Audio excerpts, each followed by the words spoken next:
దేవరకద్ర శాసనసభ నియోజకవర్గంలో స్థానిక శాసనసభ్యులు మిత్రులు మధుసూదన్ రెడ్డి గారి అధ్యక్షతన ఎస్జీడి కార్నింగ్ టెక్నాలజీస్ పరిశ్రమ యొక్క 2వ యూనిట్ను ప్రారంభోత్సవ కార్యక్రమం ఏర్పాటు చేసి ఈ కార్యక్రమంలో సహచర మంత్రివర్గ సభ్యులు పెద్దలు జూపల్లి కృష్ణారావు గారు, సహచర మంత్రివర్గ సభ్యులు వాకిటి శ్రీహరి గారు, నాగర్ కర్నూలు పార్లమెంట్ సభ్యులు డాక్టర్ మల్లు రవి గారు, అదేవిధంగా ఎన్ఎం శ్రీనివాస్ రెడ్డి గారు, అనిరుద్ రెడ్డి గారు, డాక్టర్ పర్ణికారెడ్డి గారు, వనపర్తి శాసనసభ్యులు మేఘారెడ్డి గారు, ప్లానింగ్ కమిషన్ వైస్ చైర్మన్ జిల్లాల చిన్నారెడ్డి గారు, మిత్రులు షాద్నగర్ శాసనసభ్యులు ఈర్లపల్లి శంకర్ గారు, వివిధ కార్పొరేషన్లకు సంబంధించిన చైర్మన్లు, జిల్లా స్థాయి నాయకులు, మండల స్థాయి నాయకులు, దేవరకద్ర శాసనసభ నియోజకవర్గ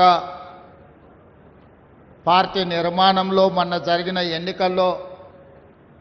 క్రియాశీలక పాత్ర పోషించిన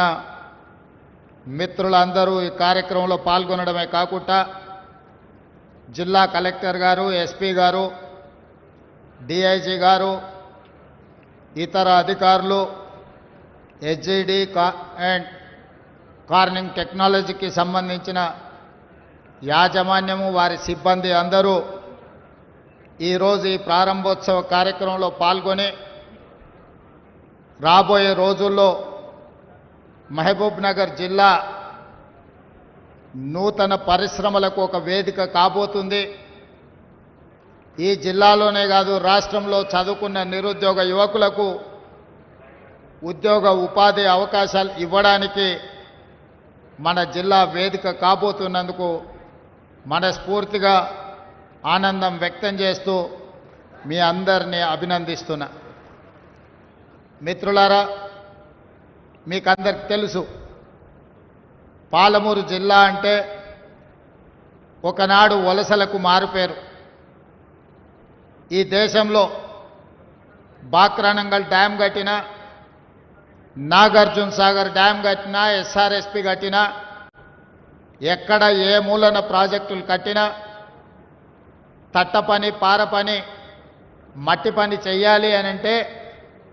పాలమూరు బిడ్డలు భాగస్వామ్యం లేకుంటే ఈ దేశంలో ఏ ప్రాజెక్టు నిర్మాణం కాలే. దీనికి ప్రధాన కారణం 1 చదువు, 2 నీరు. ఎడ్యుకేషన్ అండ్ ఇరిగేషన్ ఈ జిల్లా ప్రజలకు అందుబాటులో లేకపోవడం వల్ల మనం కూలీ కార్మికులుగానే దేశం నలుమూలల బ్రతకడానికి వలసపోయేది. కృష్ణానది జలాలు మన పక్క నుంచి వెళ్తున్నా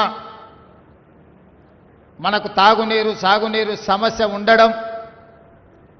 సమస్యను పరిష్కరించడానికి ప్రభుత్వంలో ఉన్న పెద్దలు ప్రయత్నం చేయకపోవడం వల్ల మన వలసలు ఏ రోజు కూడా ఆగలేదు. అందుకే గత పాలకులు మన పోరాటాలను చూసి ఆనాడు తెలంగాణ ఉద్యమంలో పాలమూరు జిల్లా అండగా నిలబడి మాజీ ముఖ్యమంత్రి గారిని మహబూబ్ నగర్ పార్లమెంట్ సభ్యులుగా గెలిపించడం జరిగింది. ఇక్కడి పార్లమెంట్ సభ్యుడిగా తెలంగాణ రాష్ట్ర సాధనలో